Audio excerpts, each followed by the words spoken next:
Good afternoon, everybody. Thank you for your patience as we're setting up. You see a lot of people to my left and to the right. And really what this means is this was amazing teamwork, any way you put it, whether it's the law enforcement agencies that are represented here or the family that is here in support of what happened.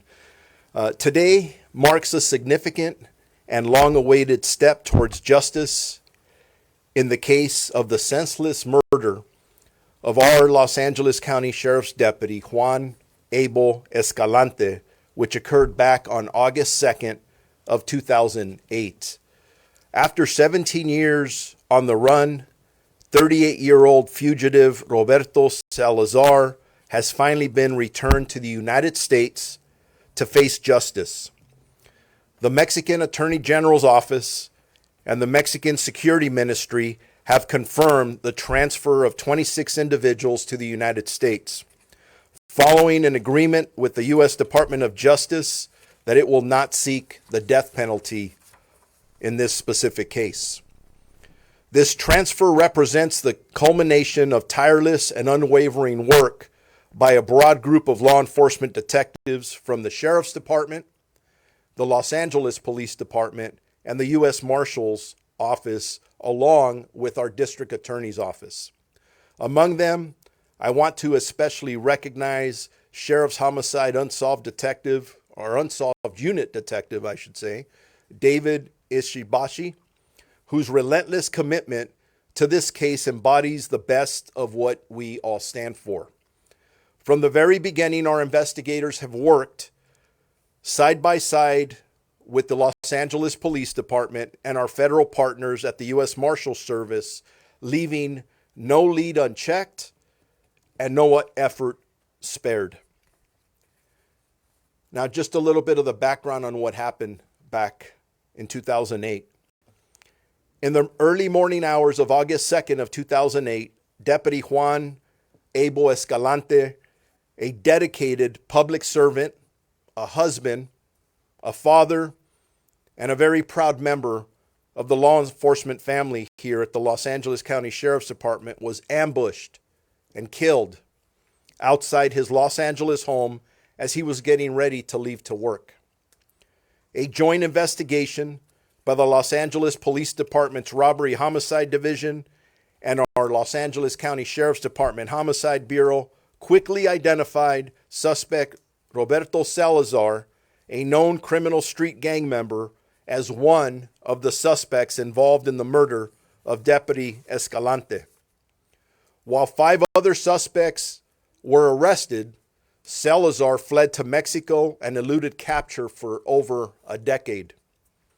In 2009, Salazar indicated in a federal RICO case targeting the criminal gang he had ties to, and a series of warrants followed. A federal warrant for his arrest was issued in September of 2009, followed by a Los Angeles County Superior Court felony warrant in 2011 for the murder of our Deputy Escalante. Salazar is believed to be the passenger in the suspect vehicle on the day of this murder. Despite multiple failed attempts to arrest him over the years, our resolve never, ever wavered. Then earlier this year in March, Mexican authorities working with the U.S. Marshals Service Technical Operations Group developed information which led to the location and eventual arrest of Salazar approximately 3 hours south of Mexico City. After months of legal proceedings, his extradition has finally been secured.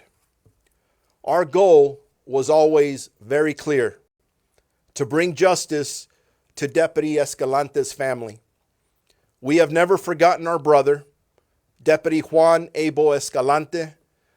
Justice has been a long time coming, but today we are one step closer. A little bit more about Juan. He was born on September 4th, 1980. He served our country as a U.S. Army reservist. He graduated from Academy Class 346 or 346 on April 6th of 2006. He eventually was assigned to Men's Central Jail, where he worked for 2.5 years. He had earned a reputation at work for caring deeply about his partners, being absolutely dependable and a go-to guy, and would absolutely get things done. Deputy Escalante was a family man who loved his 3 children, and he loved music as well. Throughout the years, our deputies have continued to support the Escalante family and stayed in touch with them, including attending graduations, birthday celebration, and family events. This milestone would not have been possible without the steadfast collaboration of our partners, the Los Angeles Police Department, the U.S. Marshal Service, the U.S. Department of Justice, and the Mexican law enforcement authorities. Each agency played a critical role in this operation, and we are deeply grateful for all of their efforts on behalf of the family. While today's development cannot undo the grief to bring back Deputy Escalante, it delivers a measure of accountability. Salazar will now answer for his alleged role in this brutal and heinous crime. In a United States courtroom and in the community where Deputy Escalante served his community and gave his life. Just days ago, on the anniversary of his death, several of our deputies stood alongside Deputy Escalante's family at his gravesite, honoring not only the fallen deputy, but a loved one whose absence still is felt very deeply amongst all of us. Our department will never forget Deputy Escalante and will always stand with his family today, tomorrow, and for as long as it takes. We remain committed to seeing this case through to its conclusion and honoring Deputy Escalante's service and the sacrifice that he made. And may he still continue to rest in peace. With that, I'd like to call up my partner to the mic, the Chief of the Los Angeles Police Department, Chief Jim McDonald. Well, thank you, Sheriff, and good afternoon, and thank you all for being here. Today marks a significant milestone in the pursuit of justice for the murder of Los Angeles County Sheriff's Deputy Juan Escalante that occurred back in August of 2008. I remember that very clearly, being at the scene and remembering the impact that it had on the law enforcement community and the community in which he resided as well. A traumatic event, certainly, for all who knew him. The ambush and killing of Deputy Escalante outside his home in the city of Los Angeles was an act of senseless violence that deeply affected both the Sheriff's Department and the LAPD families, as well as, I mentioned, our entire community. In 2008, there was a surge in gang crime in the Northeast area. The area was seeing crimes against the community as well as targeted threats to law enforcement rise. Following the murder of Deputy Escalante, an Avenues Gang Task Force was formed to target gang violence in the area. The task force used every tool and technology at its disposal to gather information that proved critical in identifying Salazar as the suspect. Unfortunately, before detectives were able to secure an arrest warrant for Salazar, he fled to Mexico. Since then, LAPD detectives have been working with the U.S. Marshals Service and the Los Angeles County Sheriff's Department to arrest Salazar. About 5 months ago, Salazar was located and arrested in Mexico. This outcome was made possible with the assistance of the LAPD Foreign Prosecution Liaison Unit and Gang and Narcotics Division. Today, Roberto Salazar, who was in the suspect vehicle the night of Deputy Escalante's murder, has been returned to the United States to face trial. This outcome was made possible through extraordinary cooperation between local, state, federal, as well as international partners. I want to extend my deepest gratitude to every agency and individual who worked tirelessly across the border for many years to be able to ensure that all involved in this terrible crime are brought before the court. The arrest and return of Salazar demonstrates our unwavering commitment. No matter how much time passes, we will pursue justice for victims, their families, and our community. On behalf of the LAPD, We honor the memory of Deputy Juan Escalante, and we reaffirm our dedication to protecting those who protect others. Let me introduce now the District Attorney of Los Angeles County, Nathan Hochman. Thanks, Nate.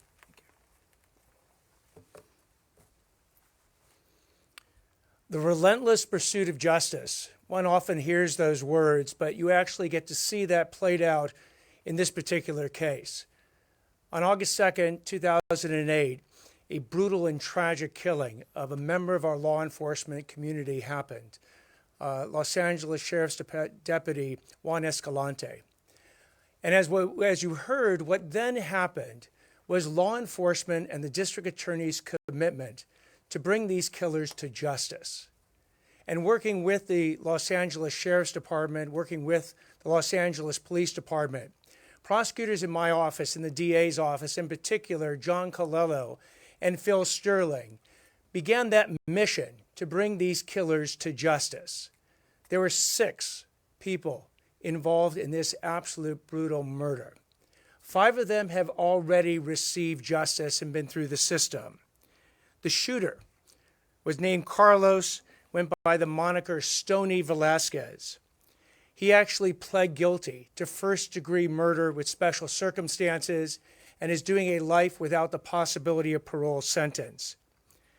Guillermo Hernandez, also known as Flea, was one of the back seat passengers that day. And he too pled guilty to voluntary manslaughter with a gang allegation and is doing 24 years in prison. Jose Renteria, he went by the name Snapper. He actually went ahead and went to trial in this matter, and he is the one who supplied the murder weapon to Mr. Velasquez. After going to trial, he was convicted on the charges, and he is doing life without the possibility of parole in prison. Arnaldo Piñata also went by the moniker Nolo. He was the person that was forced to drive by Mr. Velasquez, and he cooperated and testified for the people at the preliminary hearing and the trial of Mr. Renteria. He was sentenced to 14 years in state prison. The 5th person is Armando Albarran. He went by the moniker Chivo. He actually was formally extradited by Mexico back on December 14, 2012, and he pled guilty to first-degree murder and is serving 25 years to life. Mr. Salazar, Roberto Salazar, went by the moniker Scandalous. He has been charged in these various complaints. He is looking at the maximum sentence of also life without the possibility of parole. This could not have happened but for a relentless pursuit of justice by the District Attorney's Office, by the LA Sheriff's Department, by the Los Angeles Police Department, joined by our federal partners, particularly the U.S. Department, the U.S. Marshals, and also the U.S. Department of Justice, then working with an international cooperation with the Mexican authorities to make this possible. Our prosecutors, Eric Sedal and Carmen Mejia, will be prosecuting Mr. Salazar in the upcoming preliminary hearing, and then ultimately goes to trial, going to trial. As I say, in every one of these situations, he is presumed innocent until and unless we present evidence beyond a reasonable doubt to convict him in a court of law, and we will. Again, my thanks to this very, very cohesive partnership that we saw in this case. My words go out to the Escalante family. That relentless pursuit of justice is not over, but we are almost there.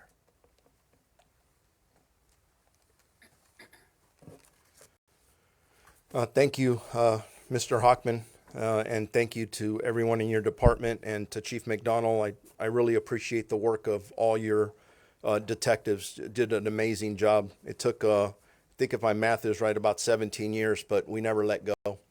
And so just bear with me. I will turn it over to some questions here in a minute or so, but I'd like to read 2 statements from the family. And and just so everybody knows, his mom and dad couldn't be here. They're out of state and they're watching this right now. So this is very important. I would like to take a moment.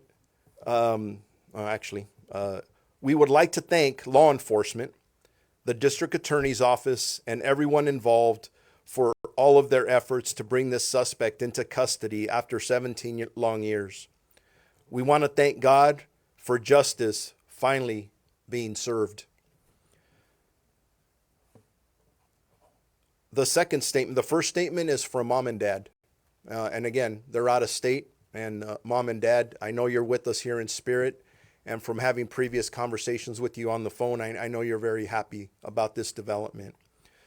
The second statement is from Deputy Escalante's wife at the time, Celeste Escalante. I appreciate the hard work that everyone has put into bringing this suspect to the United States and getting justice for Abel. Abel was truly never forgotten. So with that, I'll open it up to any questions that any of you may have. How did Mexico actually find this guy? Through a lot of hard work. Can we expand on that? So with me today who didn't speak was Deputy U.S. Marshal here, Luis Flores. So, Mr. Flores, I don't know if you're able to address any specifics. Thank you. Any specifics on that? The most important part is that we got him. He's here with us. And the U.S. Marshal is saying he can expand on that. And you know what? For right now, I'm okay with that. When you're talking about this gentleman as being what member of, how many people, how many suspects in all were involved with the murder of the deputy at this point? This is the last outstanding person you have? Yes, this is number 6. What do you get him for? And do you think you've really got the hard evidence all the way around to make it stick after 19 years? I know that the detectives from the Los Angeles Police Department, and I'll turn the mic over to Chief McDonald. He could talk more specifically about that. But I know between his detectives and the great work they did initially, our work from the Los Angeles County Sheriff's Department and the cold case unit that has been working this case, and the evidence that we're going to turn over to the district attorney's office, I am confident that not only did we get the right person, but I have all the trust in the world in our deputy district attorneys that they'll be able to prosecute this individual. As the last outstanding person of 6 people, who many of whom have already been prosecuted, what was it like for you personally and throughout the department getting word that this last piece, missing puzzle piece, has been captured and brought back to the U.S.? From talking to our employees who were intimately involved in this case, a huge sigh of relief. When a member of our department is killed in the line of duty, and I think I could speak for the Los Angeles Police Department and the U.S. Marshal Service and the DA's office, it's a great loss to us. And we commit to the family from the time it happened that we will do everything we can to support their individual needs. And if there is an outstanding suspect in a murder, as there was in this case, we assure them that we will do everything we can, resource-wise, to make sure that we bring these individuals to justice. So getting the satisfaction from so much hard work from our detectives, and I believe we have some of the best detectives in this region, no one's going to get away, not like this. So to be able to have the satisfaction of making a call to the family or seeing them face to face and tell them that we brought the killers of your husband, your son, or your father to justice, there's no feeling like that in the world. But we're here, and we're happy with the results so far. Maybe for the district attorney, what's the exact charge, and with other people already making plea deals or being prosecuted, do you have a succinct motive in this case? We know that he obviously worked at the jail, but also lived in a neighborhood that had gang issues. Was it related to either one of those things? Yes, it was related. The charges are first-degree murder with special circumstances and conspiracy to commit murder as well. It carries a life without the possibility of parole sentence. The actual evidence we'll certainly, are happy to discuss in court. We're not going to go through the evidence today. Needless to say that we have been on a relentless pursuit of Mr. Salazar from the beginning as one of the 6 individuals responsible for this murder. I mentioned before, we've already tried this case once before with Mr. Renteria. We convicted him, and he was sentenced to life without the possibility of parole. The prosecutors we have on this case are some of our best prosecutors.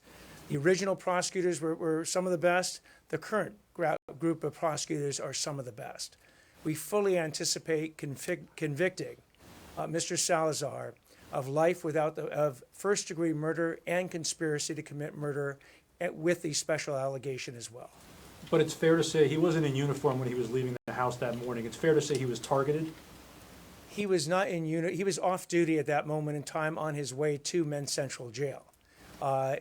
The evidence that will come out about his targeting will be developed in court.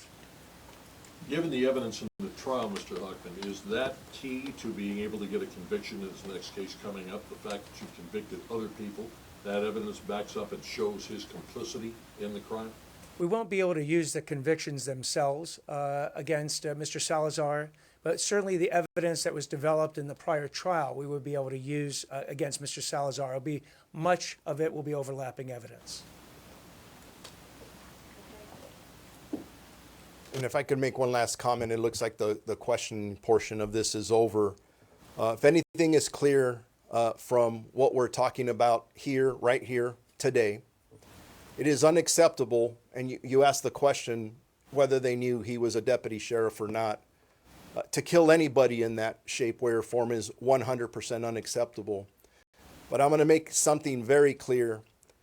If you out there, specifically being a member of a gang, are going to shoot or kill one of our deputy sheriffs, a police officer, look around me.